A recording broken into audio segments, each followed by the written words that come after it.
alaikum and welcome, my dear students. Today we are going to finish these B vitamins, and the first vitamin that we are going to study is vitamin B7. देखिए vitamin B में आपको ज़्यादा कुछ याद नहीं रखना है। सबसे पहले ये याद रखिए कि इसका जो केमिकल नेम है दैट इज़ बायोटिन, या अगर वहाँ पे साइंटिफिक नेम आता है तो आप बायोटिन को सिलेक्ट कीजिएगा। इसको कभी कभी पहले पहले एक्चुअली क्या नाम दिया जाता था, इसको विटामिन एच भी कहते थे या कोएंजाइम आर भी कहते थे, और इसी विटामिन को anti egg white injury factor का नाम भी दिया गया है। Anti egg white injury factor ऐसा क्यों किया गया? देखिए ये इसलिए है क्योंकि अगर आपने एक एग देखा होगा, एग जब आप देखते हैं उसके बीच में जर्दी होती है, येलो पार्ट होता है, और बाहर में इस येलो के बाहर एक वाइटिश रीजन होता है जिसे हम कहते हैं एग वाइट, जो कि प्रेफर करते हैं सारे जो हेल्थ कॉन्शियस होते हैं एग वाइट को यूज़ करते हैं। और ये एग वाइट जो है इसमें एक ग्लाइकोप्रोटीन होता है। What is a glycoprotein? Protein plus carbohydrate is called glycoprotein. और इसमें जो ग्लाइकोप्रोटीन होता है that is avidin, AVIDIN, avidin. ये जो ग्लाइकोप्रोटीन है, अगर हम कच्चे अंडे खाते हैं तो ये ग्लाइकोप्रोटीन जो है ये उसमें बाज़ाब्ता तौर पे एक्टिव रहता है। ठीक है, ये एक्टिव रहता है और ये एक नुकसान करता है इन द सेंस कि जो हम बायोटिन खुराक के साथ खाते हैं, इंटेस्टाइन में ये उसके साथ मिल के स्टेबल कंपाउंड बनाता है, उसको एब्जॉर्ब होने नहीं देता। तो आप बायोटिन ले रहे हैं, ऊपर से कच्चे अंडे खा रहे हैं, जर्दी में इस वाइट ऑफ दिस एग में जो कि कच्चा अंडा है उसके वाइटिश रीजन में क्या है? एविडिन है। यह बायोटिन को एब्जॉर्ब होने नहीं देगा, तो अल्टीमेटली इंसान की बॉडी में बायोटिन की डेफिशिएंसी होगी। समझ आ रहा है? So it will lead to the deficiency of biotin. इसीलिए हम बायोटिन को क्या कहते हैं? Anti egg white injury factor. समझ आया? क्योंकि ये एविडिन बायोटिन को एब्जॉर्ब होने नहीं देता है अच्छे से, और इसलिए हम बायोटिन को कहते हैं anti egg white injury factor. देखिए बायोटिन नाम कहाँ से आया है? आपको पता है there is a word that is bios, जिसकी मीनिंग क्या है? लाइफ, या जिसकी मीनिंग है टू लिव। इसी से ये बायोटिन नेम डिराइव किया गया है, क्योंकि विटामिन B7 भी कुछ अहम फंक्शंस करता है हमारी बॉडी में ज़िंदा रहने के लिए। ठीक है, तो ये चीज़ें आप याद रखेंगे। अब नेक्स्ट पॉइंट जो है दैट इज़ वेरी इंपॉर्टेंट, वो ये है कि ये फंक्शंस क्या करता है vitamin B7। Biotin protein synthesis के लिए बहुत ज़रूरी है, हमारी बॉडी में सेल डिविजन्स कराने के लिए बहुत ज़रूरी है, हमारी बॉडी में ग्लूकोनियोजेनेसिस कराने के लिए बहुत ज़रूरी है। What is this gluconeogenesis?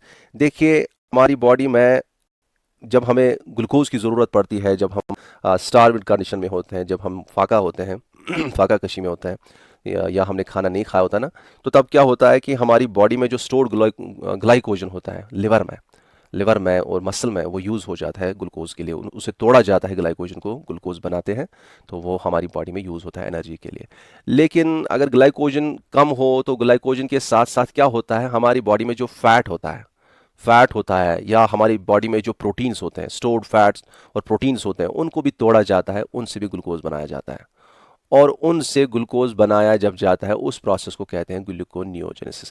तो क्या है ये ग्लूकोनियोजेनेसिस? ये सिंपली है कि हम नॉन कार्बोहाइड्रेट क्या है? फैट है, ये भी कार्बोहाइड्रेट नहीं है, या प्रोटीन है, इनसे हम क्या करेंगे? इनसे हम ग्लूकोज बनाएंगे जब भी हमारी बॉडी को ज़रूरत होगी।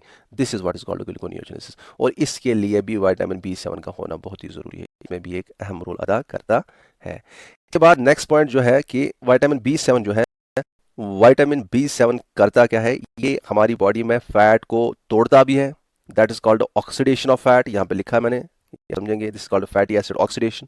फैट को तोड़ता है एनर्जी निकालने के लिए, और फैट का सिंथेसिस भी करता है, फैट को बनाने में भी मदद करता है।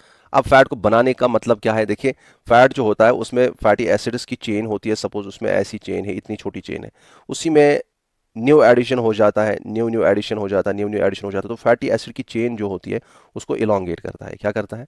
Elongate, that is also fatty acid synthesis. समझ आ रहा है? इसमें ज़्यादा जाने की कोशिश नहीं करनी है, बस इतना समझना है कि ये फैट बनाने में भी मदद करता है, फैट की चेन को उनको लंबी करने में भी मदद करता है। तो इसका फैट पे दोनों तरीके से काम करता है, वो तोड़ता भी है और जोड़ता भी है। तोड़ता भी है एनर्जी निकालने के लिए, और फैट को जोड़ता भी है, किस लिए? एक लंबी चेन बनाने के लिए। तो दिस इज़ वाई कि ये बायोटिन फैट में ये काम अदा करता है। अब देखिए इसकी जो डेफिशिएंसी है, डेफिशिएंसी से पहले मैं आपको बता दूं कि हमारी बॉडी में जनरली ये डेफिशिएंट नहीं होता है। ठीक है, क्यों नहीं होता है? क्योंकि इसकी रिक्वायरमेंट भी उतनी है, और हमारे आसपास जो खुराक होते हैं उनमें बायोटिन होता है। अगर आप देखेंगे जो रिकमेंडेड डाइटरी अलाउंस है बायोटिन की, याद रखिएगा, इट इज़ 30 माइक्रोग्राम। एक नॉर्मल अडल्ट की बात मैं कर रहा हूँ, ठीक है। अब ये जो है अगर आप एक एग खाते हैं, एक बड़ा सा एग खाते हैं, उसमें भी 30 माइक्रोग्राम है, तो एक एग से आप ये निकाल सकते हैं अपना बायोटिन। टेंशन नहीं लेने का, टेंशन नहीं लेने का। हमारा एक एग खा लिया हमने, उसमें हमें कच्चा एग नहीं खाया, हमने पक्का एग खाया, बॉयल्ड एग खाया, बॉयल्ड एग खाया, कुकड एग खाया, ठीक है। तो मैंने आपको कहा कि रॉ एग वाइट जो है उसी में वो एविडिन है। लेकिन एक बार आपने कुकड एग खाया या बॉयल्ड एग खाया तो वो एविडिन जो है वो एब्जॉर्ब, वो इनएक्टिवेट हो जाता है, उसके उसका काम तमाम हो जाता है, वो बायोटिन को नहीं रोक सकता एब्जॉर्ब होने से। समझेंगे बात को? तो इसीलिए कच्चे अंडे नहीं खाया कीजिएगा। पहले पहले हम खाते थे ना, बच्चों को अक्सर देते हैं कच्चे अंडे दूध के साथ, फिर उसमें थोड़ा सा शक्कर डालते हैं, बोलते हैं पिला दो इसको, ये एनर्जेटिक बनेगा। हाँ ये तो है, एनर्जी है उसमें, लेकिन बायोटिन की डेफिशिएंसी हो सकती है, ठीक है। क्योंकि जो रॉ एग है उसमें एविडिन एक्टिव रहता है, और एविडिन बायोटिन को ऑब्जर्व होने नहीं देता। लेकिन ये मैं कहता हूँ कि हमारे आसपास जो खुराक है उनमें एक अच्छी क्वांटिटी में ये बायोटिन है, जो कि जितना हमें नीड है एक सिंपल एग से हम निकाल सकते हैं, अगर हम वो कच्चे तरीके से नहीं खाएंगे, अगर हम अच्छी तरह से वो बॉयल करेंगे या उसको कुक करेंगे, ताकि उसमें एविडिन जो है जो वो डिस्ट्रॉय हो जाए, वो डीएक्टिवेट हो जाए। समझ आ रहा है? अब देखिए डेफिशिएंसी किस चीज़ से हो सकती है, और यहाँ ये भी पॉइंट अगर आप याद रखेंगे कि हमारी इंटेस्टाइन में जो बैक्टीरिया है ना, इंटेस्टाइनल बैक्टीरिया जो है, वो भी ये बनाते हैं, क्या बनाते हैं, विटामिन B7। सो इसलिए हमें डेफिशिएंसी इसकी नहीं होती है अक्सर, ठीक है। अब देखिए डेफिशिएंसी कब हो सकती है, अगर हम कच्चे अंडे खा रहे हैं, वो एक तो अपने एग का भी एब्जॉर्ब नहीं होगा, जो वो कच्चा एग है उसका भी बायोटिन एब्जॉर्ब नहीं होगा, और खाना जो भी हम साथ खाएंगे उसका बायोटिन भी वो पकड़ेगा, तो हमारी बॉडी में डेफिशिएंसी हो सकती है। इसलिए एविडेंट जो रॉ एग में है, कुकड नहीं, रॉ एग वाइट में है, तो वो चीज़ हमें बायोटिन एब्जॉर्ब होने से रोकता है, इसलिए हमें डेफिशिएंसी हो सकती है। दूसरा रीज़न इसका ये भी होता है, काज इसका डेफिशिएंसी का, that is decrease in biotinidase enzyme. ये एक एंजाइम है, बायोटिनिडेस एक एंजाइम है।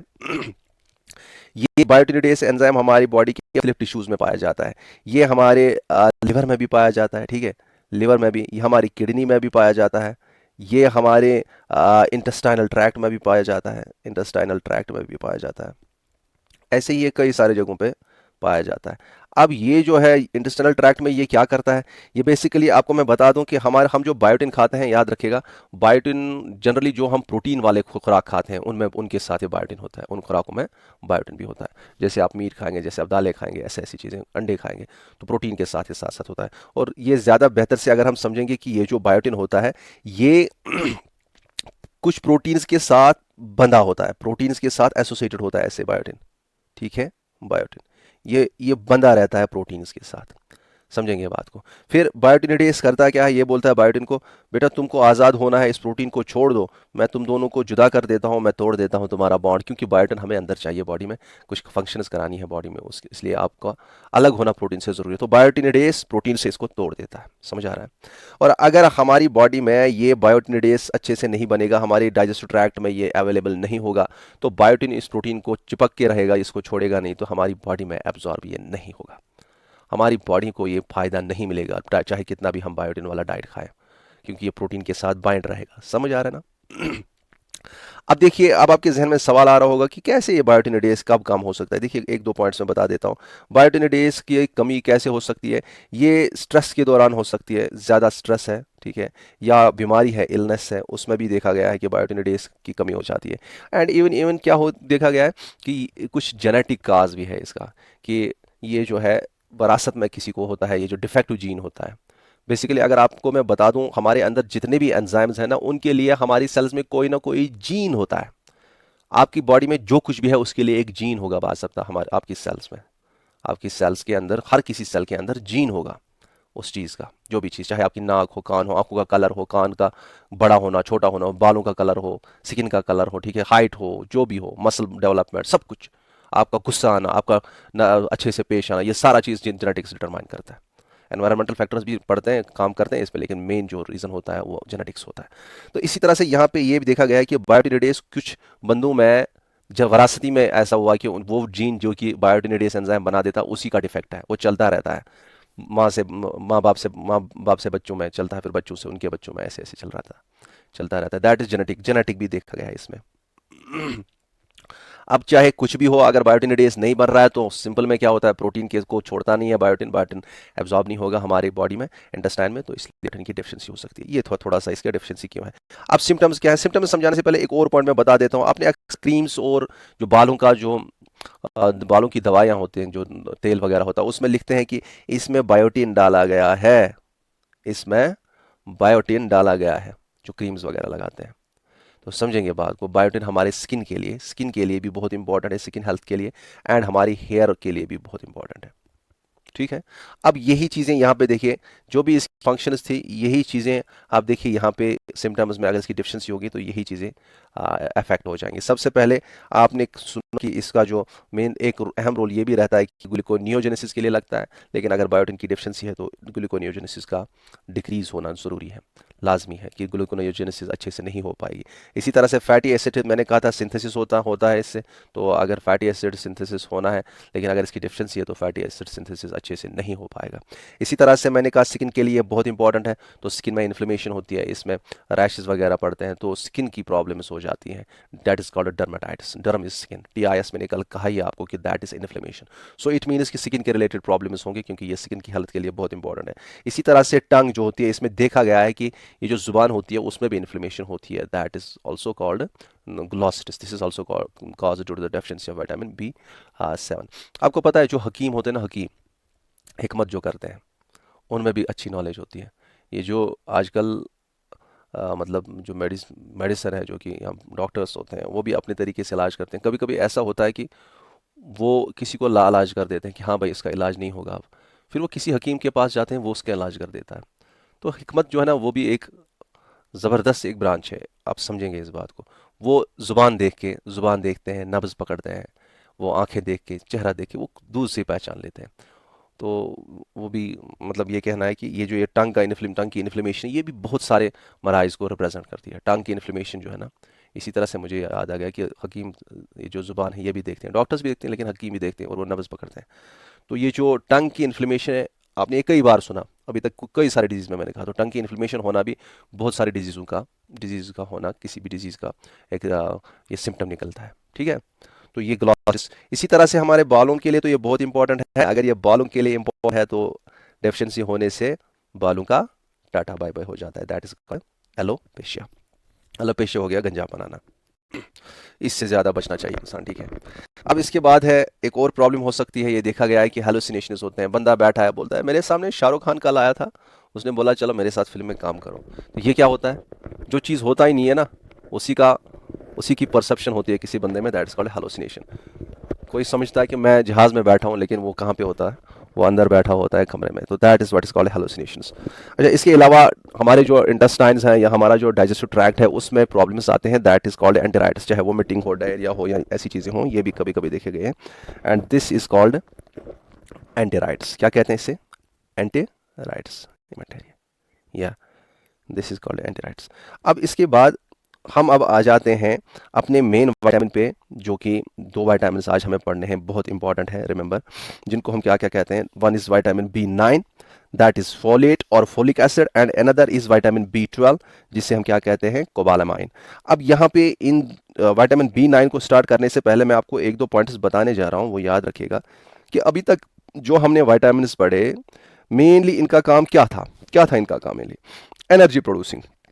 इनका मकसद था कि ये एनर्जी प्रोड्यूस करते थे, these were energy metabolising vitamin. लेकिन B9 और B12 का मेन काम जो है, ये जो काम करते हैं, that is they are hematopoietic. Hematopoietic means कि ये ब्लड सेल्स को बनाने में काम करते हैं। कौन कौन, B9 एंड B12, दोनों जो हम पढ़ेंगे अभी और समझेंगे बात को। आपको मैं B9 सिखाऊंगा, मैक्सिमम B9 और B12 के जो भी प्रॉपर्टीज़ हैं वो सेम है। इनका काम करने का तरीका बहुत कुछ मिलता है, इनके डिफिशिएंसी सिम्टम्स मिलते हैं, इनका लगभग 90% आप देखोगे मिलता है। इसलिए मैं आपको बड़े अच्छे से एक्सप्लेन करूंगा vitamin B9, folic acid, folate, और ये एक बार आप समझ जाएंगे, उसके बाद हमें B12 को ज़्यादा छेड़ना नहीं है। उसमें मैं आप खाली बताऊंगा कि फलानी फलानी फलानी, आपको वो ऑलरेडी क्लियर किया होगा। So let's take this one, that is vitamin B9, याद रखेगा। फिर में जो डिफरेंसेस हैं छोटी, 90% सिमिलर है ना, 10% की जो डिफरेंस है वो मैं बताऊंगा, फिर B12 में क्या चीज़ एक्स्ट्रा है वो मैं बताऊंगा। अब देखिए विटामिन B9 जो है इसे हम क्या कहते हैं, it is also called folate और फोलिक एसिड। अक्सर बुक्स में क्या लिखा जाता है, फोलिक एसिड, और फोलेट को नहीं लिखा जाता है। आप मैं एक राज की बात बताऊं, ये जो फोलिक एसिड है बेसिकली नेचुरल नेचुरल फूड्स में जो नेचुरली हमें मिलता है वो फोलेट होता है। फोलेट हमें नेचुरली मिलता है अपनी खुराक जो आसपास होते हैं। और यहाँ पे मैं एक बात आपको बता दूं कि ये जो विटामिन B9 है हम ये सिंथेटिक फॉर्म में भी यूज़ करते हैं। हम चाहे मेडिसिन दे दें किसी को या फोर्टिफिकेशन करें खुराक की। फोर्टिफिकेशन मींस कि अक्सर आप जाते हो मिल्क लेने के लिए, फिर वहाँ पे देखते हो वो मिल्क का डब्बा उसके ऊपर लिखा होता है fortified with vitamin A, D, vitamin K और विटामिन E, ऐसा लिखा होता है ना, कि उसमें एडिशन किया जाता है कुछ विटामिन का, ताकि ताकि अगर इस फूड में उन विटामिन की कमी है या लोगों में इस चीज़ की, इस विटामिन की ज़्यादा रिक्वायरमेंट है, तो उस विटामिन को उसमें डाला जाता है, उस खुराक में डाला जाता है।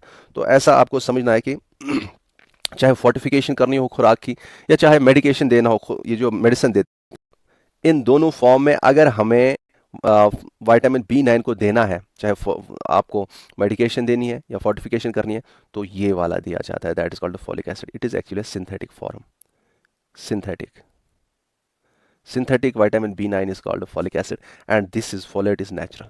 समझेंगे बात को, ठीक है। अब ये केमिकली क्या है, ये केमिकली विटामिन B9 क्या है। देखिए ये केमिकल कंपोजिशन अगर इसका देखेंगे, it is made up of two things, one is steroic acid and इसी के साथ अटैच्ड है GABA. GABA is gamma amino butyric acid, GABA amino butyric acid. यहाँ पे केमिकल कंपोजिशन आपको नहीं पूछेंगे एग्जाम में, लेकिन let us be secure, okay, let us move a step ahead, कि हम केमिकल में आपको लगभग सारे जो भी विटामिन B विटामिन हमने पढ़े उनका मैं आपको नटशेल में बताऊंगा क्या केमिकल कंपोजिशन है। मे बी अगर थोड़ा उधर इधर घूम गए, वो गिराने की कोशिश करेंगे, मे बी केमिकल कंपोजिशन पूछ लिया तो नो रिस्क, ओके। अब देखिए केमिकल कंपोजिशन की बात करेंगे हम, अगर विटामिन B1 की बात करेंगे इसका केमिकल कंपोजिशन क्या है। देखिए इसमें पायरिमिडीन रिंग होती है, पायरिमिडीन रिंग होती है, ये आप साथ साथ लिखिएगा। ये किसके साथ अटैच्ड होती है, थायाजोल रिंग के साथ, थायाजोल रिंग के साथ। This is the chemical composition of vitamin B1। अगर हाँ इन दोनों में ये भी अगर वैसे पूछेंगे नहीं, इन दोनों के दरमियान जो अटैचमेंट होती है वो होती है मिथाइल ब्रिज से, मिथाइल ब्रिज से इन दोनों के दरमियान अटैचमेंट होती है, pyrimidine ring attached with thiazole ring. अगर B2 के बारे में पूछें, बताइए इसका केमिकल नेचर क्या है। इसका होता है, इसमें होती है एक रिंग जिसे कहते हैं isoalloxazine, isoalloxazine ring. Isoalloxazine ring जो होती है ये होती है अटैच टू, मैंने बोला था आपको, राइबिटॉल। याद आ रहा है क्या, याद आ रहा है? अगर पुराना लेक्चर आपके जहन में है तो याद आएगा। राइबिटॉल के साथ कौन सी रिंग अटैच होती है, आइसो एलॉक्साजीन रिंग। राइबिटॉल जो मैंने कहा था राइबोफ्लेविन इसलिए कहते हैं क्योंकि राइबोज शुगर का एक derivative that is ribitol is a component of that riboflavin, मैंने बताया था ना। इसी तरह से विटामिन B3 की बात जब हम करते हैं, दैट इज नियासिन। तो नियासिन में क्या क्या होता है, उसमें बेसिकली उसका केमिकल कंपोजिशन अगर हम देखेंगे, that is pyrimidine. Pyrimidine, pyrimidine ring होती है ना, ring like structure. Pyrimidine, pyrimidine के साथ कार्बोक्सिलिक एसिड अटैच्ड होता है थर्ड कार्बन पे। पायरिमिडीन इसे कहते हैं pyrimidine 3 carboxylic acid, carboxylic acid. समझ आ रहा है? इसके बाद अगर हम B5 की बात करेंगे, पहले ये नियासिन के बारे में, B3 जो है ना नियासिन, इसके बारे में एक पॉइंट मैंने आपको बता ही दिया, लेकिन एक बार फिर याद दिला देता हूँ, इंपॉर्टेंट है ये, ज़रूरी याद रखना कि नियासिन जो है ये सबसे सिंपलेस्ट और सबसे स्मॉलेस्ट विटामिन है। Vitamin B3 that is niacin या निकोटिनिक एसिड आप कहते हो, ये सबसे सिंपलेस्ट और स्मॉलेस्ट विटामिन है। B5 की बात करते हैं, दिस इज B5 जो है pantothenic acid. What is it made up of, it is made up of pantoic acid, pantoic acid. इसके साथ क्या अटैच्ड होता है, with beta alanine, beta alanine. ये जो ये है ना, ये beta alanine, this is used in body building, okay. ये क्या करता है, कभी मौका मिलेगा इंशाल्लाह बताऊंगा। इसके बाद है vitamin B6, isn't it, B6 that is, उसको मैंने एक्चुअली 3 फॉर्म आपको बताए थे।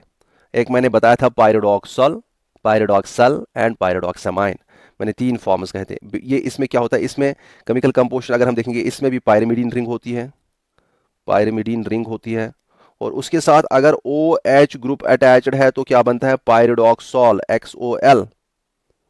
ये एक फॉर्म है, मैंने कहा था इसके 3 वाइटामर्स हैं, ठीक है। इसी तरह से अगर इसके साथ CHO ग्रुप अटैच्ड होता है इस रिंग के साथ, then it becomes pyridoxal, it is aldehydic form. This is alcoholic form, this is aldehydic form of this vitamin. और अगर इसके साथ NH2 अटैच्ड होता है, then it is pyridoxal amine, ex pyridoxal amine, नहीं पायरिडोक्सामाइन, XAMINE, पायरिडोक्सामाइन, ठीक है। ये फॉर्म बन जाती है। तो ये 3 जो है, these are the vitamers of vitamin B6, जो मैंने आपको बताया था 3 फॉर्म्स। तो ये डिपेंड करता है पैरामेडिन के साथ क्या अटैच्ड होता है, तो इसका केमिकल नेचर ऐसा होता है। B6 के बाद हम B7 भी हमने पढ़ा, ठीक है। B7 जो है उसमें क्या केमिकल कंपोजिशन होता है, दैट इज यूरिडो रिंग। यूरिडो रिंग किसके साथ, विथ फ्यूज्ड विथ जिसे हम कहते हैं टेट्राहाइड्रोथायोपीन। क्या कहते हैं, टेट्राहाइड्रोथायोपीन।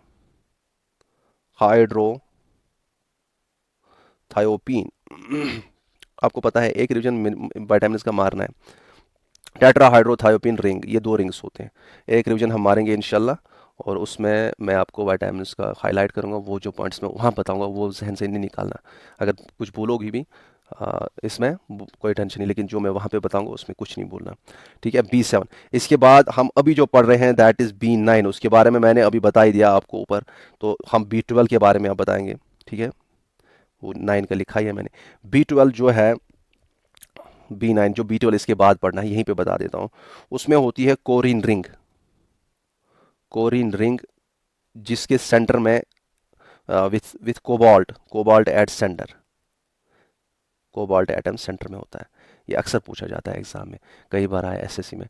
कोबाल्ट एटम जो है या कोबाल्ट एलिमेंट जो है, ये कहाँ पे किस विटामिन का पार्ट बनाता है, इट इज़ विटामिन B12। याद रखना, याद रखना मेहरबानी करके।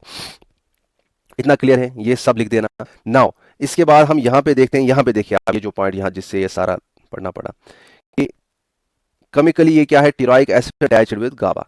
और इसके जो एक्टिव फॉर्म्स हैं, यहाँ हम कह सकते हैं को एंजाइम फॉर्म्स हैं विटामिन B9 के। वो क्या है, एक ही है, that is tetrahydrofolate. Remember this is tetrahydrofolate, THF। समझ आ रहा है, दिस इज THF। अब फंक्शन इसकी बात करेंगे। फंक्शन इसकी जो मेन फंक्शन है, ये 1 कार्बन मेटाबॉलिज्म के लिए बहुत बहुत जरूरी है। It is responsible for 1 carbon metabolism. वो क्या होता है 1 कार्बन मेटाबॉलिज्म, बेसिकली ये करता क्या है, ये एक्चुअली एक कार्बन डोनेट करता है। क्या करता है, एक कार्बन ये डोनेट करता है किसी दूसरे मॉलिक्यूल को, और बोलता है ये लो आप ये कार्बन, आपका काम बन जाएगा। तो ये donation of the carbon, 1 carbon molecules, 1 carbon compounds ये करता है, ठीक है। ये ट्रांसफर करता है उसकी तरफ, अपनी तरफ से लेता देता है कार्बन दूसरे को। अब देखिए क्या, ये मैं यहाँ पे समझाऊंगा आपको। यहाँ पे है ना कन्वर्शन, ये दूसरी फंक्शन जो इसकी है, conversion of homocysteine to methionine. यहीं से आपको समझ आएगा ये क्या होता है, 1 कार्बन ट्रांसफर क्या होता है। देखिए होमोसिस्टीन जो है, यहाँ पे सपोज दिस इज होमोसिस्टीन, ऐसे ही दिखाएंगे, ठीक है। यहाँ पे suppose it is converted into M से दिखाएंगे मिथियोनाइन। होमोसिस्टीन क्या है समझेंगे, यहाँ पे बहुत कुछ समझने के लिए है, ये जरूरी है। होमोसिस्टीन जो है, it is an amino acid. ये एक अमीनो एसिड है जो कि हम मीट वगैरह खाते हैं उसमें ये होता है। और जब ये हमारी बॉडी में जाता है, अगर ये होमोसिस्टीन हमारी बॉडी में जमा हो जाएगा, तो हमारी बॉडी में ये बहुत सारी प्रॉब्लम्स कर सकता है। ऐसी ऐसी प्रॉब्लम्स कर सकता है, हमारे हार्ट को प्रॉब्लम कर सकता है, हमारा हार्ट अटैक हो सकता है, स्ट्रोक्स आ सकते हैं, ठीक है। हमारी जो आर्टरीज हैं उनको हार्ड बना सकता है, जिसे हम कहते हैं एथेरोस्क्लेरोसिस, ठीक है। Atherosclerosis is the hardening of arteries, क्योंकि ये जमा हो जाता है उनके वॉल्स पे, ये होमोसिस्टीन। समझ आ रहा है, अगर ये होमोसिस्टीन हमारी बॉडी में जमा हो जाता है। अच्छा, इसी तरह से ये क्या करता है, ये जो मैंने एक लेक्चर में आपको बताया था डीप वेनस थ्रोम्बोसिस के बारे में, जो डीप अंदर से वेसल्स होते हैं उनके अंदर खून जम जाता है, जब मैं विटामिन के पढ़ा रहा था, आपको याद आया। तो ये चीज़ें, ये सारी चीज़ें करता है, तो काफ़ी सारी प्रॉब्लम्स हो सकते हैं अगर ये हमारे अंदर होमोसिस्टीन ज़्यादा जमा हो जाएगा। अब करते क्या है, अल्लाह ताला ने ऐसा निज़ाम रखा कि ये जो नुकसान करता है हमें होमोसिस्टीन अगर ज़्यादा होगा, इसको जल्दी ही कन्वर्ट किया जाता है एक ऐसे अमीनो एसिड में जिसे हम कहते हैं मिथियोनाइन। और मिथियोनाइन एक बहुत ही इंपॉर्टेंट अमीनो एसिड है। ये मिथियोनाइन एक एसेंशियल अमीनो एसिड है। ये वो अमीनो एसिड है जिसका डाइट में लेना बहुत ही ज़रूरी है।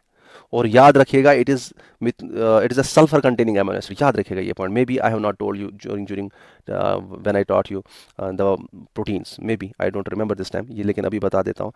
अगर वहाँ पे क्वेश्चन आता है which of the following are sulphur containing amino acid, sulphur containing amino acid. Sulphur किन अमीनो एसिड्स में होता है? तो याद रखिएगा 3 अमीनो एसिड्स। एक है जिसे हम कहते हैं मिथियोनाइन, यही मिथियोनाइन, मिथियोनाइन एक है। दूसरा है जिसे हम कहते हैं सिस्टीन, CYSTEIN, सिस्टीन। तीसरा है इसी सिस्टीन की दूसरी फॉर्म से कहते हैं सिस्टाइन। ठीक है, ये चीज़ आप याद रखेंगे। सो ये 3 चीज़ें आप याद रखेंगे। These are sulphur containing amino acids. और सल्फर कंटेनिंग अमीनो एसिड्स जो होते हैं ये ज़्यादा ही हमें ज़रूरी होते हैं, क्योंकि हमारे खुराक में ये बहुत ही कम होते हैं। जो हम खुराक खाते हैं, स्पेशली प्लांट प्रोडक्ट्स जो खाते हैं ना, उसमें ये बहुत कम होता है। तो असल में क्या होता है, होमोसिस्टीन हमें नुकसान पहुंचा सकता था अगर ये ज़्यादा जमा हो जाता। तो अल्लाह ताला ने क्या निज़ाम रखा है, इसको अंदर ही अंदर क्या किस में कन्वर्ट किया जाता है हमें पता भी नहीं चलती है। हमारे अंदर क्या क्या होता है इसका अगर पता चलेगा किसी को, तो वो जीना छोड़ देगा, वो इसी को सोचते सोचते पता नहीं कहाँ पहुंचेगा। तो मकसद कहने का यह है कि होमोसिस्टीन मिथियोनाइन में कन्वर्ट होता है। बस मिथियोनाइन हमारे लिए फ़ायदेमंद है, ये प्रोटीन बनाने के लिए लगता है, ये एक एसेंशियल अमीनो एसिड है। अब यहाँ पे ये काम होने के लिए हमारे अंदर जो विटामिन B9 है ये अहम रोल अदा करता है। विटामिन B9 की एक्टिव फॉर्म क्या है? मैंने आपको कहा था दैट इज टेट्रा हाइड्रोफोलेट, THF। इसके साथ वहां पे कुछ और भी ज्वाइंट होता है इसके साथ, जिसे हम कहते हैं मिथाइल। क्या कहते हैं? Methyl tetrahydrofolate. यहाँ पे ये इस काम को अंजाम देता है, किस काम को? होमोसिस्टीन को मिथाइल में कन्वर्ट करने का काम। तो यहाँ पे मिथाइल अगर आपको पता होगा दैट इज CH2 ग्रुप या CH3 ग्रुप हम दिखाते हैं, दिस इज मिथाइल ग्रुप, है ना? समझ आ रहा है? अब अगर ये मिथाइल ग्रुप है, ये मिथाइल ग्रुप जो है ये काम करता है, ये बोलता है होमोसिस्टीन को, होमोसिस्टीन ये टेट्राहाइड्रोफोलेट बोलता है इससे, होमोसिस्टीन जरा ये मेरा मिथाइल पकड़ो। वो बोलता है चलो कोई नहीं मैं पकड़ लेता हूँ, ये CH3 इसको देता है। ठीक है, फिर बोलता है चलो मुझे तो अलग कर दो, मुझे छोड़ो, मुझे आज़ाद करो, मुझे CH3 ने पकड़ रखा था, मैं आज़ाद हो जाता हूँ। टेट्राहाइड्रोफोलेट आज़ाद हो गया, ये आज़ाद हो गया, ये निकल गया। दोबारा ये दूसरे मिथाइल के साथ आएगा, दोबारा ऐसे ही काम करेगा, दूसरे मिथाइल के साथ ऐसे ही काम करेगा। किसको दे रहा है ये मिथाइल? मिथाइल कितने कार्बन कंपाउंड है खुद बताइए? एक है 3। कार्बन कितने हैं मिथाइल ग्रुप में? 1 कार्बन। और ये क्या कर रहा है? ये ट्रांसफर कर रहा है यही कार्बन, किसको? होमोसिस्टीन को। और एक बार होमोसिस्टीन ने कार्बन पकड़ लिया तो ये कन्वर्ट हो जाता है किस में? मिथ्योनाइन में। तो समझ आ गया 1 कार्बन मेटाबॉलिज्म ये कैसे करता है? ये एक कार्बन दूसरे मॉलिक्यूल को देता है, एक कार्बन कंपाउंड दूसरे कंपाउंड को देता है और उसका काम बना देता है। जैसे इसने होमोसिस्टीन को दिया, होमोसिस्टीन को देने के बाद वो होमोसिस्टीन किस में कन्वर्ट हो गया? एक कार्बन लेके, मिथाइल ग्रुप लेके, वो मिथ्योनाइन में कन्वर्ट हो गया। समझ आ रहा है? और खुद ये यहां से आजाद हो गया। तो इस तरीके से ये B9 यहां पे काम करता है। लेकिन अभी और कोई भी और एक पॉइंट समझेंगे यहाँ पे। और एक विटामिन यहाँ पे ये रिएक्शन करवाने के लिए बहुत इंपॉर्टेंट है, और वो हमारा नेक्स्ट विटामिन जो इसके बाद हम पढ़ेंगे दैट इज विटामिन B12। ये भी यहाँ पे एक अहम रोल अदा करता है। अब देखिए यहाँ पे कुछ चीज़ें समझिएगा, वो विटामिन B12 के लिए भी यहीं से क्लियर हो जाती हैं। ठीक है, तो यहाँ पे B9 भी लगता है और B12 भी लगता है।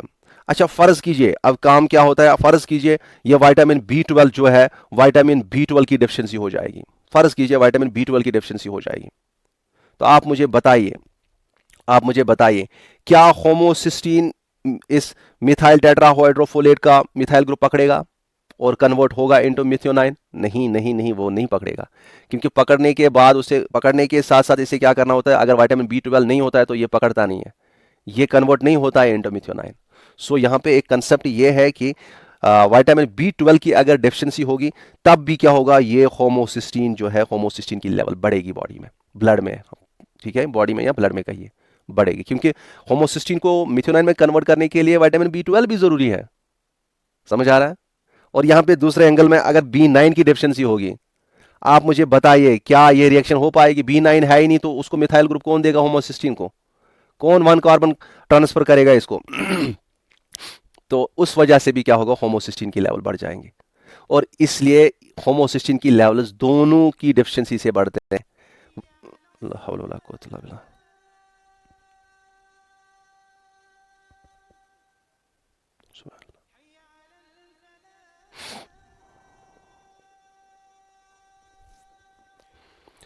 समझ आया आपको?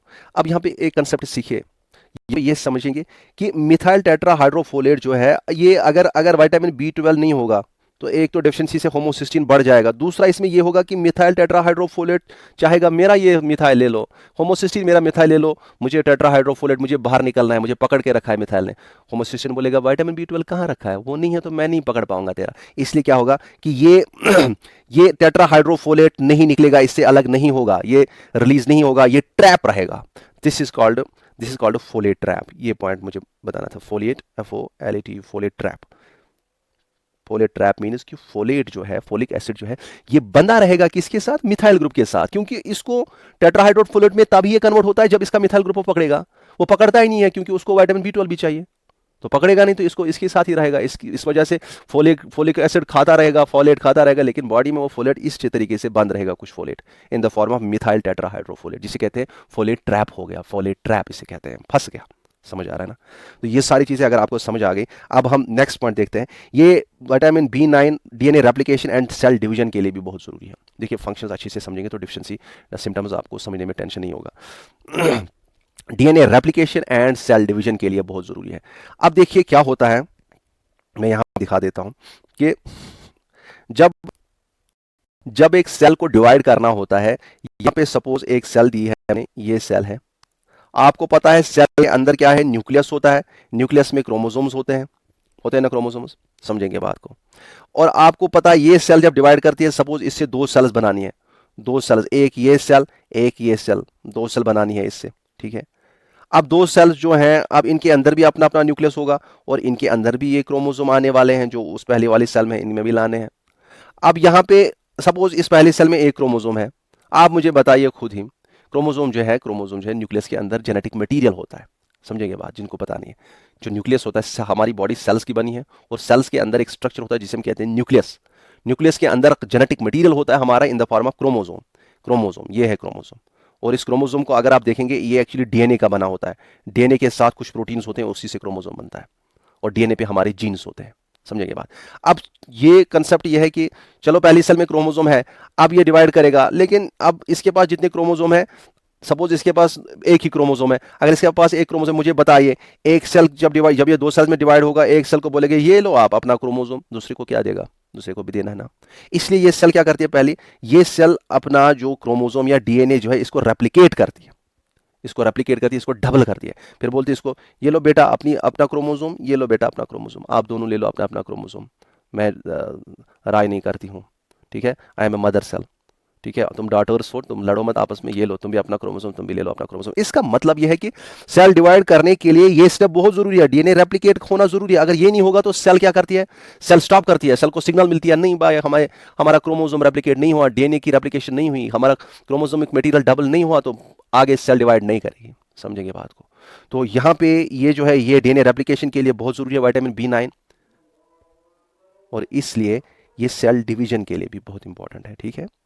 जैसे मैं, तो अगर आपको ये फंक्शंस अच्छे से समझ आ गए, फिर डिफिशिएंसी सिम्टम्स इजीली इससे समझ आएंगे, ठीक है।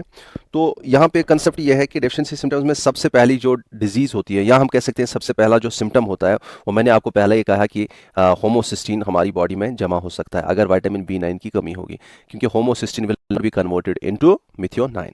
अब होमोसिस्टीन का ब्लड में जमा होना, इसका इंक्रीज होना, इसकी लेवल, दैट इज कॉल्ड होमोसिस्टिनीमिया। अगर किसी भी जगह आप MIA देखेंगे ना बायोलॉजी में, याद रखेगा दैट मीन्स कि वो सबस्टेंस बॉडी में ब्लड में इंक्रीज हो रहा है, समझ आ रहा है। तो होमोसिस्टिनीमिया मीन्स कि होमोसिस्टीन ब्लड में बढ़ रहा है, इसका इंक्रीज हो रहा है ब्लड में। अगर कहीं पे भी बायोलॉजी में आप देखेंगे URIA, जैसे होमोसिस्टिन्यूरिया होगा, होमोसिस्टिन्यूरिया होगा, उस वक्त आप कहेंगे, याद रखेगा, जहां पे भी URI होगा, वो मतलब उसका ये है कि ये यूरिन में ज़्यादा एक्सक्रीट होता है, ठीक है, इसके यूरिन में ज़्यादा प्रेजेंट होता है। तो अगर होमोसिस्टिनीमिया है, इसका मतलब है कि यूरिन अगर ब्लड में ज़्यादा होता है तो किडनी ज़्यादा एक्सक्रीट करेगी, इसका मतलब है होमोसिस्टिनीमिया के साथ साथ इसमें होमोसिस्टिन्यूरिया भी होगा। अब यहाँ पे ये तो है ब्लड के लेवल्स जो होमोसिस्टीन की हैं ये बढ़ जाती हैं, लेकिन इसमें ऑलरेडी मैंने बताया इसका काज क्या है, कि इसमें सिंपली क्या होता है कि वो कन्वर्शन बराबर नहीं होता है, मिथ्योनाइन में कन्वर्ट नहीं होता है, ये जमा हो जाता है, जिसकी वजह से बहुत सारी प्रॉब्लम्स होते हैं जो मैंने आपको ऑलरेडी बताया। लेकिन एक ही पॉइंट आप याद रखेंगे, कार्डियोवैस्कुलर सिस्टम जो होता है that is affected. Cardiovascular system means heart and इसके साथ जो ब्लड वेसल्स वगैरह होते हैं उनमें अफेक्ट करता है। उसमें फर्दर क्या करता है वो आपको नहीं पूछेंगे। जैसे मैंने आपको कहा था कि हार्ट अटैक्स हो सकते हैं, स्ट्रोक्स हो सकते हैं, या आर्टरी जो होती हैं वो हार्ड हो सकती हैं, उनमें ये होमोसिस्टीन अंदर से जमा हो सकता है और वो हार्ड हो सकती हैं। डीप वेनस थ्रोम्बोसिस हो सकते हैं, जो मैंने कहा था क्लॉट डीप वेन इसमें बन सकता है, वो वहां पे रह सकता है, तो ये चीजें हो जाएंगी। नेक्स्ट जो है जो बहुत इंपॉर्टेंट है समझने के लिए, दैट इज इसकी डेफिशिएंसी से मेगालोब्लास्टिक एनीमिया होता है। अब ये मेगलोब्लास्टिक एनीमिया क्यों होगा? वाई? बिकॉज यहां पे पहले मैं बता देता हूं मेगलोब्लास्टिक एनीमिया में क्या होता है। आरबीसी जो होती हैं वो नॉर्मल नहीं होती हैं, वो इमेच्योर होती हैं, एबनॉर्मल होती हैं और लार्ज साइज्ड होती हैं। इमेच्योर, एबनॉर्मल, लार्ज साइज्ड होती हैं, बहुत बड़ी आरबीसी होते हैं। उनका नंबर कम होता है और उनका जो अंदर जो हीमोग्लोबिन होता है वो कंटेंट भी उनका डिक्रीज हो जाता है। समझेंगे बात, इसमें क्या क्या होता है सब कुछ एक्सप्लेन करूंगा। ए आरबीसीज एबनॉर्मल होती है, मैच्योर कंप्लीटली नहीं होती है, ये एबनॉर्मल होती है और ये इनका साइज बहुत ज्यादा होता है, नंबर कम होता है और नंबर कम होने के साथ साथ इनमें हीमोग्लोबिन जो अंदर होता है वो भी कम होता है। समझेंगे बात आप कैसे होता है। देखिए मैंने आपको कहा कि जो हमारा ये विटामिन बी 9 है, ये इवन वो vitamin B twelve and vitamin B 9 दोनों क्या करते हैं, ये डीएनए रेप्लिकेशन के लिए इंपॉर्टेंट, डीएनए रेप्लिकेशन के लिए इंपॉर्टेंट है, डीएनए रेप्लिकेशन के लिए, और इसीलिए ये क्या सेल डिवीजन के लिए भी इंपॉर्टेंट है। जो मैंने आपको अभी सिखाया कि सेल डिवीजन तभी होगा अगर डीएनए रेप्लिकेशन बराबर नहीं होगा तो सेल डिवाइड नहीं करेगी, सेल स्टॉप करेगी वहीं पे डिवीजन। उसको पता चलता है कि कुछ गड़बड़ है, मुझे आगे नहीं डिवाइड करना है। तो यहाँ पे कंसेप्ट ये है कि ये जो हाँ, ये जो विटामिन बी 12 है या विटामिन बी 9 है, इसकी डेफिशिएंसी से क्या होगा, हमारा डीएनए रेप्लिकेशन नहीं होगी सेल्स का, ब्लड सेल्स का, और उनमें सेल डिवीजन भी नहीं होगा। अब देखिए जब ब्लड बनता कहाँ है, अगर आप देखेंगे ब्लड हमारा बनता है हमारी बोन मैरो में। कहाँ पे बनता है? Bone marrow. बोन मैरो हो गया हड्डी के अंदर जो होता है ना, माल जो होता है उसका, वही हो गया बोन मैरो। और ये बड़ी जो हड्डियां होती हैं हमारे टांगों बाजू की, इनमें ब्लड नहीं बनता है। जो स्कल होता है, हेड के जो क्रैनियम होता है, सर का ढांचा होता है ना, उसमें उसमें जो बोन्स होती हैं उनके अंदर जो माल होता है ना, उसमें उसको कहते हैं बोन मैरो, उसमें ये ब्लड बनता है। या हमारी जो ये होती हैं जो रीढ़ की हड्डियां होती हैं जिनको हम कहते हैं रिब्स, इनमें बनता है अंदर से, इनके अंदर जो मटेरियल होता है उसमें ब्लड बनता है। ऐसे ऐसे यहाँ हमारे वर्टेब्रे में। तो ये जो ब्लड बनता है, बनता कैसे है, उसमें सिंपली आप समझेंगे, बस ज़्यादा नहीं समझना है। पहले पहले उसमें एक बड़ी सेल होती है, फिर उससे जब सेल डिवाइड करती हैं छोटी छोटी सेल्स बनती हैं, फिर छोटी छोटी सेल्स बनती हैं, फिर उससे छोटी सेल्स बनती हैं, फिर उससे छोटी सेल्स बनती है, और ये कंटिन्यू करता है जब तक ये बहुत बहुत ही छोटी सेल्स बन जाती हैं। और जो आरबीसी निकलती हैं उससे वो छोटी होती हैं। क्या होती हैं? छोटी होती हैं। तो प्रोग्रेसिवली इसमें कंसेप्ट क्या होता है, प्रोग्रेसिवली जब सेल जब ये ब्लड सेल्स बनते हैं, उनमें क्या होता है कि उनका साइज क्या होता है, साइज इंक्रीज होता है कि साइज डिक्रीज होता है? साइज डिक्रीज होता है। ये कंसेप्ट समझेंगे आप। अब देखिए अब होता क्या है, I am going to explain ये चीज़ें क्यों हो रही हैं, ये समझेंगे बात। हम ये सीख रहे हैं कि इमेच्योर ये लार्ज साइज क्यों रहता है, आरबीसीज का लार्ज नंबर लेस नंबर कैसे होता है, या हीमोग्लोबिन कंटेंट कैसे कम होता है। This is what we are going to understand. कहने को मैंने कह दिया लेकिन समझाने की बात अलग है। अब देखिए यहाँ पे क्या होता है, यहाँ पे जब हम इन आरबीसीज को देखेंगे, ये जो आरबीसीज कैसे बनती है, पहले एक ऐसी इमेच्योर सेल होती है, फिर जाके डिवाइड करते करते जो फाइनली मैच्योर सेल्स बनती हैं वो बहुत ही छोटी होती हैं। और मैचुरेशन के दौरान क्या होता है, आरबीसी को पता है कि मुझे क्या करना है, मुझे तो ऑक्सीजन को कैरी करना है।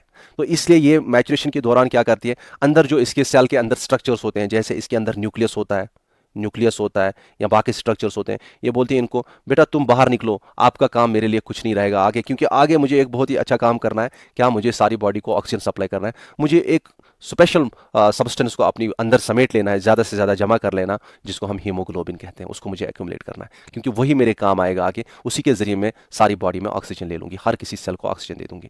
तो इसलिए क्या करती है, ये न्यूक्लियस जो है इसको बाहर फेंका जाता है, और बाहर फेंकने के साथ साथ न्यूक्लियस को इसके साथ क्या किया जाता है, अंदर सेल में क्या जाता है, अंदर सेल में क्या क्या एक्चुअली एक्यूमुलेट क्या किया जाता है, मतलब इसमें क्या बनाया जाता है, दैट इज हीमोग्लोबिन।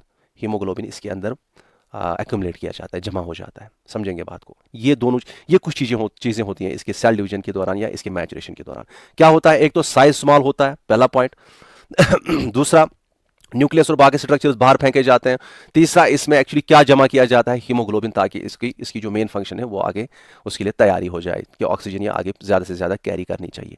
अब यहाँ पे कंसेप्ट जो नेक्स्ट बनता है वो ये है कि जब हमारे बॉडी में विटामिन बी 9 की या विटामिन बी 12 की, दोनों की, बी 9 या बी 12 दोनों की डेफिशिएंसी हो जाती है, तो क्या होता है, डीएनए की रेप्लिकेशन अच्छे से नहीं हो रही है सेल्स में, और ये बीच में ही कहीं सेल डिवीजन छोड़ेगी, बोलेगी नहीं बेटा मुझे यहीं तक सेल डिवाइड करनी है, क्योंकि मैंने देखा मेरे डीएनए में कोई फॉल्ट है, मेरा डीएनए रेप्लिकेट नहीं कर रहा है। तो यहां पे ही सपोज ये यहां पे ही रुक जाती है, सपोज ये यहां पे ही हॉल्ट करती है, रुक जाती है, ये इसके आगे नहीं आती है, बोलती है बेटा मुझे इसके आगे नहीं जा सकती मैं, क्योंकि मेरे अंदर कुछ प्रॉब्लम है, एप्लीकेट नहीं हो रहा है, मैं यहां तक ही चाहती हूं। आप मुझे बताइए क्या इसने कंप्लीटली मैच्योर हो गई कि ये इनकम्प्लीटली मैच्योर है? ये इनकम्प्लीटली मैच्योर है, दैट इज वाई वी से दिस इज इमैच्योर आरबीसी। क्या है ये, मैच्योर आरबीसी है कि immature? This is immature RBC. पहला पॉइंट। दूसरा, आप मुझे बताइए क्या ये इसका साइज बिल्कुल छोटा हो गया, जितना होना था कि इसका साइज बड़ा ही रहेगा? चूंकि ये कंप्लीटली डिवीजन लास्ट तक नहीं किया इसने, तो इसका साइज जो है वो एबनॉर्मली क्या रहेगा, लार्जर साइज रहेगा। ये छोटा साइज रहेगा नहीं, क्योंकि इसने कंप्लीटली डिवाइड नहीं किया वहां तक जहां तक इसे डिवाइड करना था, इसका बीच में ही रुक गया, तो इसका एबनॉर्मली लार्ज साइज होंगे आरबीसीज। अब लेस नंबर क्यों होगा? देखिए, जितना लार्ज साइज होता है आरबीसीज का, इनको तो फिर बाद में निकलना है ना, इस बोन मैरो से ब्लड में जाना है ना, कि वहीं पे बोन में ही रहेंगे, इनका काम ब्लड में है, फिर हमारी नसों में चलना, हमारे हार्ट में चलना। तो निकलते टाइम भी इनको तकलीफ होती है, मुश्किल होता है, क्योंकि बड़ी बड़ी सेल्स हैं, कैसे निकलेंगी। और दूसरा रीजन ये होता है कि इसका मतलब है हमारे ब्लड में कम से कम आरबीसीज आएंगी। और दूसरा रीजन ये होता है कि वहां पे भी बोन मैरो में भी, और हमारे जो आरबी हमारे जो ब्लड वेसल्स होते हैं, जो हमारी नसें होते हैं, जब उसमें आ जाता है, खून आ जाता है, उसमें ये ब्लड सेल्स आ जाती हैं आरबीसी, वहां पे भी इनको हमारा जो इम्यून सिस्टम होता है वो देखता है, अरे भाई ये तो कुछ बड़ा ही लग रहा है, ये तो बड़ा चढ़ा के चल रहा है, ये कोई बड़ा ही लग रहा है, ये हमारी अपनी सेल्स नहीं लग रही है, तो इसलिए इनको अटैक करो, इनको मार डालो। तो हमारा इम्यून सिस्टम इन पे अटैक करता है, इनको डिस्ट्रॉय करने की कोशिश करता है, जिसकी वजह से एक तो पहले से ही काम निकलते थे, दूसरा जो भी निकले उनको भी अटैक किया। तो आप मुझे बताएं, नंबर ज्यादा होगा कि इनका नंबर कम होगा? कम से कम रहेगा, इनका नंबर कम होगा। और आप मुझे बताइए क्या हीमोग्लोबिन इनमें ज्यादा होगा कि हीमोग्लोबिन कम होगा? आप मुझे बताइए, हीमोग्लोबिन ये एक्युमुलेट करती रहती है, करती रहती है, करती रहती है, लेकिन चूंकि मैच्योरेशन पूरी नहीं हुई, बीच में ही रुकी, तो मुझे खुद बताइए क्या इन्होंने अपने अंदर हीमोग्लोबिन को एक्युमुलेट किया कंप्लीटली? नहीं किया कंप्लीटली। और इवन इनमें क्या देखा जाता है, ये न्यूक्लियस बाहर निकला ही नहीं होता है। न्यूक्लियस भी किसी किसी आरबीसी में क्या होता है, ये अंदर ही न्यूक्लियस होता है। तो इसका मतलब है कि सब कुछ गड़बड़ होता है इसमें, जो भी मैचुरेशन प्रोसेस में होना था वो नहीं होता है, ना ही वो कंप्लीटली मैच्योर होते हैं, that means they remain immature. इनमें जो साइज रहता है वो कंप्लीटली छोटे नहीं होते हैं, ये बड़े ही रहते हैं, एबनॉर्मली लार्ज साइज रहते हैं। तीसरा, इनको बाहर भी अच्छे से नहीं निकलते हैं, काफी सारे डिस्ट्रॉय भी होते हैं हमारे इम्यून सिस्टम से, काफी सारी ये मेगालोब्लास्टिक सेल्स होती हैं, ये जो हमारी बड़ी आरबीसी होती हैं, ये भी डिस्ट्रॉय हो जाती है। और इवन हीमोग्लोबिन भी पूरी तरह से ये एक्युमुलेट नहीं कर पाते हैं, that means haemoglobin content is कम, हीमोग्लोबिन कंटेंट कम हो जाता है। समझेंगे बात को? तो ये सारा आ गया। अब मुझे यहां पे समझाएंगे आपकी ये जो हमने बताया, इसका काज क्या क्या है? विटामिन B9 भी है और विटामिन B12 भी है। जब मैं इसके बाद विटामिन B12 पे आ जाऊंगा, वहां पे समझाने की जरूरत नहीं है, वहां पे भी सारा मैकेनिज्म ऐसे ही होता है। जो यहां पे होमोसिस्टिन का मैकेनिज्म हमने देखा, बोला आपको कि ऐसा ऐसा होता है, होमोसिस्टिन जमा हो जाता है, फिर प्रॉब्लम्स ऐसी होती हैं, बराबर वैसे ही वहां पे भी हो जाती है। इसी तरह से मेगालोब्लास्टिक एनीमिया हमने कहा, तो वहां पे भी ऐसे ही होता है मेगालोब्लास्टिक एनीमिया। समझेंगे बात को? अब यहां पे नेक्स्ट थिंग जो होता है, दैट इज पॉलीसाइटोपिनिया। पॉलीसाइटोपिनिया क्या है कि अब सेल डिवीजन अच्छे से नहीं हो रहा है, सेल्स डिवाइड नहीं कर रही हैं। क्या ये खाली आरबीसीज के माथे पे लिखा है कि तुमको डिवाइड नहीं करना है? बाकी सेल्स भी जो है, ब्लड सेल्स काफी सारी वहां पे, वो भी डिवाइड करने, वो भी कम डिवाइड करेंगी, उनमें भी ऐसा प्रोसेस होगा, है ना? तो अल्टीमेटली उनको भी ऐसा ही कुछ होता होगा उनके लिए भी, कि वो भी साइज में बड़ी रहेंगी, वो भी साइज में बड़ी रहेंगी, उनका नंबर भी कम होता जाएगा। और इसका मतलब है कि आरबीसीज भी कम हो जाती हैं, डब्ल्यूबीसीज भी कम हो जाती हैं, और प्लेटलेट्स भी कम हो जाती हैं नंबर में। तीनों का नंबर अगर कम हो जाता है, उसी को हम कहते हैं पॉलीसाइटोपिनिया। हमारे ब्लड में तीन किस्म की ब्लड सेल्स होती हैं। एक होती हैं आरबीसीज, जिनको हम कहते हैं रेड ब्लड सेल्स, दूसरे होते हैं डब्ल्यूबीसीज, जिनको हम कहते हैं व्हाइट ब्लड सेल्स, और तीसरे होते हैं प्लेटलेट्स, जिनको हम कहते हैं प्लेटलेट्स। आगे बताऊंगा वो थ्रोम्बोसाइट्स वगैरह क्या होता है। तो ये चीजें हैं समझ रहे हैं? ये चीजें हैं, ये किस्म की सेल्स हैं, ये भी नंबर में कम हो जाएंगे। और अगर सारे ही ब्लड सेल्स नंबर में कम होती हैं, उसको हम कहते हैं, उसी को हम क्या कहते हैं? Polycytopenia. Is it clear? That is called polycytopenia. और नेक्स्ट जो है, दैट इज, इसकी डेफिशिएंसी से न्यूरल ट्यूब डिफेक्ट्स होते हैं। क्या होते हैं? और याद रखिएगा, पॉलीसाइटोपिनिया वहां भी होगा, क्योंकि वो भी विटामिन B12 भी सेल डिवीजन के लिए बहुत इंपॉर्टेंट है, तो वहां पे भी पॉलीसाइटोपिनिया आपको मिलेगा। अब न्यूरल ट्यूब डिफेक्ट्स क्या होते हैं? देखिए, विटामिन B9 का एक प्रेग्नेंट लेडी का मतलब कि डाइट में होना बहुत ही लाजमी है। यहाँ पे मैं एक बात आपको बता दूं, यहाँ पे एक पॉइंट मैं आपको बता देता हूँ, आई थिंक मैंने आपको नहीं बताया। ये जो है ना, अगर कोई कहेगा कि इसका नाम कैसे आया है, दिस फोलेट क्यों कहते हैं या फोलिक एसिड क्यों कहते हैं, this is because this is present, ये आया है from the word that is called folacin, folacin, which means green leafy vegetables. Which means green leafy vegetables. क्योंकि ये जो है ये कहाँ पे पाया जाता है, this is mostly found in green leafy vegetables. ठीक है, तो यहाँ पे folacin, I think it is folium, एक मिनट या मुझे ये थोड़ा यहाँ करेक्शन कीजिएगा, फोलेसिन नहीं, इट इज फोलियम। ये एक वर्ड निकला जिसे हम कहते हैं फोलियम। ये एक लैटिन वर्ड है, ठीक है, this is a Latin word folium. इससे निकला है ये फोलेट या फोलिक एसिड, जिसका मतलब क्या है, green leafy vegetables, green leafy vegetables. तो ग्रीन लीफी वेजिटेबल्स जो होते हैं उनमें ये बहुत ज्यादा प्रेजेंट होता है। तो green leafy vegetables are the primary source of this folate. ये एनिमल सोर्सेज में उतना नहीं होता है फोलिक एसिड। इसके बाद जब हम विटामिन B12 की बात करेंगे, वो एनिमल सोर्सेज में होता है, किसी प्लांट सोर्स में होता ही नहीं है। इसीलिए अल्लाह ताला ने क्या निज़ाम रखा है, सुभान अल्लाह। इसीलिए सब चीज़ें खानी चाहिए एज पर द साइंस। हमारे लिए कुछ ऐसी चीज़ें जो हम प्लांट्स में पाते हैं वो न्यूट्रिएंट्स हम एनिमल्स में अच्छे से नहीं पाते हैं, जो एनिमल्स में अच्छे से पाते हैं वो प्लांट्स में अच्छे से नहीं पाते हैं। तो इसीलिए जो इंसान दोनों पे फीड करता है, एनिमल प्रोडक्ट्स, मिल्क वगैरह वगैरह, और प्लांट प्रोडक्ट्स पे भी, उसको इन चीज़ों की डेफिशिएंसी ज़्यादा नहीं होती है। ये निज़ाम ही ऐसा चलता है। ठीक है, अब देखिए, अब जो लेडी है, जो प्रेग्नेंट लेडी है, उसके डाइट में विटामिन B9 का होना क्यों जरूरी है? Why does she need vitamin B9 in her diet? Because B9 is very much essential for the normal development of the foetus. Foetus हो गया जो एम्ब्रियो उसके अंदर बन रहा है, बच्चा बन रहा है, उसके नॉर्मल डेवलपमेंट के लिए विटामिन B9 बहुत जरूरी है। अगर विटामिन B9 की डेफिशिएंसी होगी तो उसमें न्यूरल ट्यूब डिफेक्ट्स होंगे। न्यूरल ट्यूब डिफेक्ट्स क्या होते हैं आपको मैं बता देता हूं, कि पहले समझेंगे न्यूरल ट्यूब क्या होता है और इसके डिफेक्ट्स बाद में मैं बताऊंगा। यहां पे मैं थोड़ा समझा देता हूं। देखिए, यहाँ पे जब हमारा एम्ब्रियो बनता है, एम्ब्रियो बनता है, तो वहां पे पहले हमारा जो, यहाँ पे आपको पता है, जब इंसान पैदा होता है तो उसके पास ब्रेन होता है। ये सपोज एक बच्चा है, उसका ब्रेन होगा, ये ब्रेन है, और उसका पीछे से स्पाइनल कॉर्ड होता है, स्पाइनल कॉर्ड, जो कि हड्डियों के ढांचे में ऐसे बंधा होता है, जो कमर की हड्डियां होती हैं। इसके अंदर एक गदूज जैसा होता है ना, कॉर्ड जैसे होता है, जिसको कहते हैं, दिस इज कॉल्ड ब्रेन। ये ब्रेन है, ये है स्पाइनल कॉर्ड। समझ आ रहा है? ये हो गया। लेकिन ये बनते किससे हैं?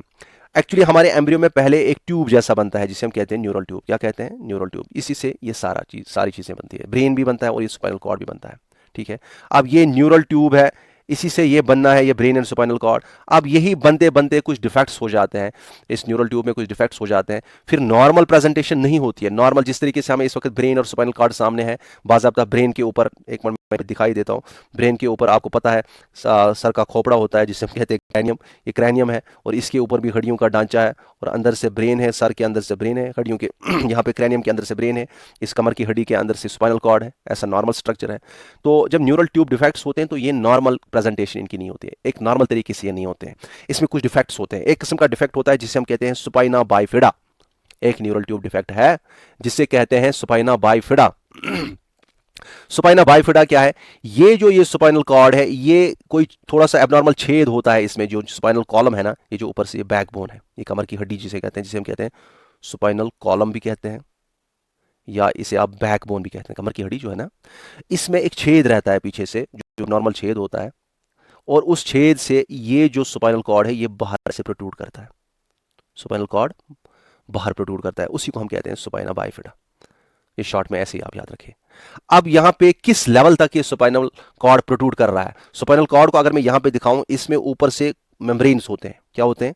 ऊपर से मेम्ब्रेन्स होते हैं, अंदर से एक फ्लूइड होता है, जिस फ्लूइड में नर्व्स होती हैं, जिस फ्लूइड में नर्व्स होती हैं, ये नर्व्स हैं अंदर से, ये नर्व्स हैं, ये नर्व रूट्स हैं, न्यूरॉन्स आप कह सकते हैं। ठीक है, इसमें न्यूरॉन्स हैं अंदर से। अब देखिए यहाँ पे ये जो है, ये ऊपर से मेम्ब्रेन है, इसे हम कहते हैं, इस मेम्ब्रेन को कहते हैं मेनिंजीज। मेनिंजीज ये तीन होते हैं, आप सिंपल रखिए याद, मेनिंजीज से कहते हैं, मेनिंजीज या मेनिंजीज कहते हैं। ये ऊपर वाला मेम्ब्रेन होता है स्पाइनल कॉर्ड में। अंदर से इसमें जो फ्लूइड है इसे कहते हैं सेरिब्रो स्पाइनल फ्लूइड, और ये जो है यहाँ पे कुछ है न्यूरॉन्स हैं। बेसिकली ये नर्व रूट्स होते हैं, आप सीधे रखिए याद, न्यूरॉन्स, बस नर्व सेल्स होती हैं। अब क्या होता है अब क्या होता है, सुपाइना बाइफिडा हो गया कि ये सारी चीजें बाहर निकलना, लेकिन इसकी कुछ लेवल्स होती हैं। इसकी जो मामूली सी लेवल होती है, पहली वाली लेवल, जिसे हम कहते हैं मेनिंगोसील, और इससे खतरनाक जो लेवल होती है दैट इज कॉल्ड मेनिंगोमाइलोसील। मेनिंगोसील एंड मेनिंगोमाइलोसील। मेनिंगोसील में क्या होता है कि यहाँ पे जो ये ऊपर से ये मेनिंजेस हैं, खाली यही प्रोट्रूड करते हैं, खाली यही पीछे की तरफ ऐसे होते हैं, खाली मेनिंजेस, ये ऐसे होंगे मेनिंजेस, और इसमें ये सेरेब्रोस्पाइनल फ्लूइड होगा। समझ आ रहा है? ये अंदर वाला जो नर्व्स का मामला है, ये न्यूरॉन्स का मामला है, ये न्यूरॉन्स वगैरह जो होते हैं नर्व रूट्स, ये बाहर की तरफ नहीं निकलती है, नर्व रूट्स बाहर की तरफ नहीं निकलती है। लेकिन मेनिंगोमाइलोसील जब होगा तब ये जो नर्व रूट्स हैं ये भी बाहर की तरफ प्रोट्रूड करती होंगी, इसमें ये भी बाहर होंगी। समझ आ रहा है?